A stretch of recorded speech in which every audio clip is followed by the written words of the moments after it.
Assalamualaikum Assalamualaikum warahmatullahi warahmatullahi wabarakatuh. wabarakatuh.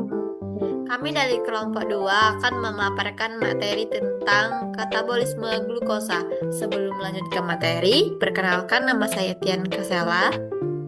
Saya Safira Naila Latifah. Nama saya Maulidia Naila Mardia. Perkenalkan, nama saya Zakia Aulia. Oke, itu saja perkenalan singkat dari kami. Selamat menyaksikan. Pengertian katabolisme glukosa. Halo teman-teman, di sini saya akan menjelaskan tentang pengertian katabolisme glukosa. Katabolisme glukosa adalah proses pemecahan molekul glukosa atau gula sederhana menjadi senyawa yang lebih kecil untuk menghasilkan energi. Energi yang dihasilkan akan disimpan dalam bentuk ATP atau adenosin trifosfat yang digunakan oleh sel untuk melakukan berbagai aktivitas seperti bergerak, tumbuh, dan memperbaiki sel.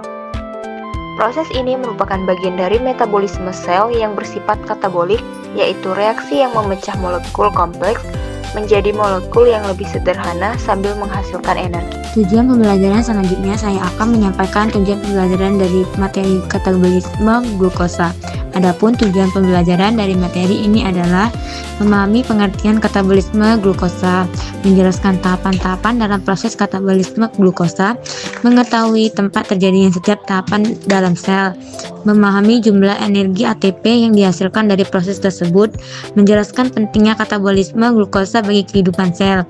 Dengan memahami materi ini, kita diharapkan dapat mengetahui bagaimana sel memperoleh energi untuk menjelaskan fungsinya.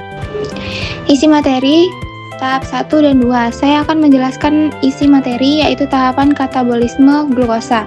Katabolisme glukosa terdiri dari beberapa tahap. Yang pertama adalah 1. Glikolisis. Glikolisis terjadi di sitoplasma sel dan tidak memerlukan oksigen atau anaerob.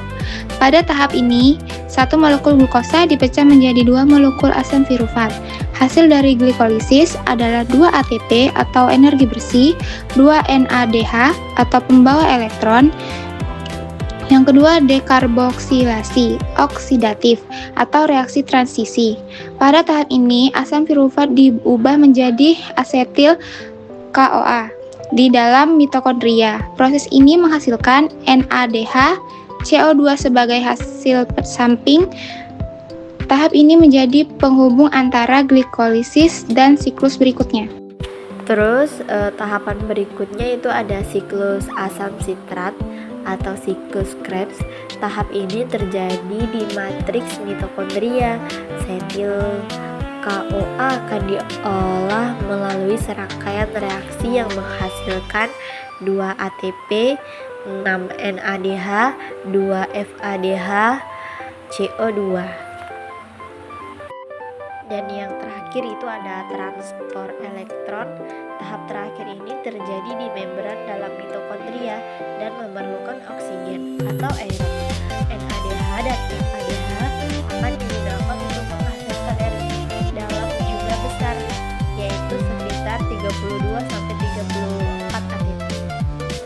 Jadi kesimpulannya, katabolisme glukosa merupakan proses penting dalam tubuh karena menghasilkan energi utama bagi sel. Tanpa proses ini, sel tidak dapat menjalankan fungsinya dengan baik. Oke, itu saja materi yang kami sampaikan. Kami akhiri. Wassalamualaikum warahmatullahi wabarakatuh.